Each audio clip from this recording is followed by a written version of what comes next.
This is a CBS News special report. I'm Katie Couric at CBS News headquarters here in New York, and we want to alert our viewers that former President Bill Clinton has been admitted to a New York hospital. He was in his office in Harlem, apparently, when he experienced chest pains.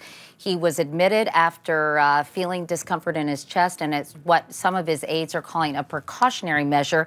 There's been a statement released by Douglas Band, who's counselor to President Bill Clinton. We're going to read that statement for you now. It reads, today President Bill Clinton was admitted to the Columbia campus of New York Presbyterian Hospital after feeling discomfort in his chest following a visit to his cardiologist. He underwent a procedure to place 2 stents in one of his coronary arteries. President Clinton is in good spirits and will continue to focus on the work of his foundation and Haiti's relief and long-term recovery efforts.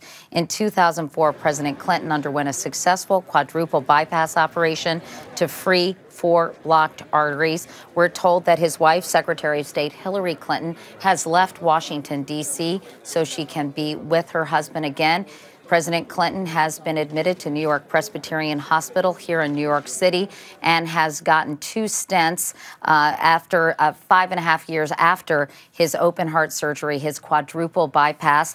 Our medical correspondent Jon LaPook is here. And Jon, can you explain to people why President Clinton might need a stent? Does that mean some of the blockage could have returned? Right. Well, he had this big bypass operation 6 years ago, and that's to keep the arteries open. Now, over time, that can start to close up again. The very good news here is that he was only a couple of miles from Columbia. I'm on staff up there. So I'm sure he was able to get up there very quickly. And the big key here is to open up those arteries before they close off so much that you don't have enough blood flow to that part of the heart and the muscle actually dies. So if you do it soon enough, which it sounds like it was, then the blood is restored and you don't have a heart attack. You actually prevent a heart attack. And what exactly is a stent? It's something that's physically placed in the artery to open it up? Right. It's a tube. Simplistically, it's a tube that they put a wire through first into that blocked area, and they gradually open up. They dilate that artery. And then in order to stop it from that's an angioplasty. And then in order to stop it from closing back down again, they put a stent, a tube in there that keeps it open. Now, can you get a second bypass operation if in fact one of the arteries closes up or starts to close up, or is usually a stent the procedure that doctors rely on? Well, these days, there are technical problems with going back in. You can have some scarring that makes it hard to open up the chest again.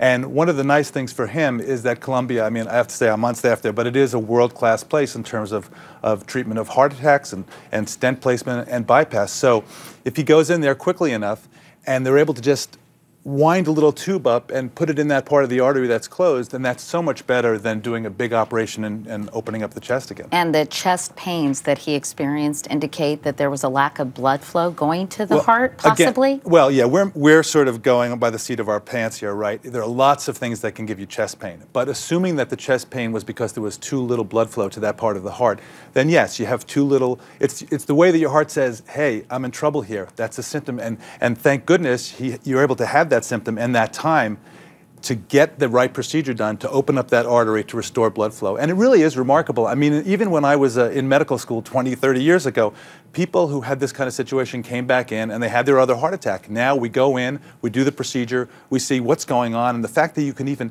do the angiography and know exactly at that moment where the blockages are. Mm-hmm. Sometimes people have chest pain, you go in, you do the angiography, and it's perfectly fine, and the chest pain was from something they ate.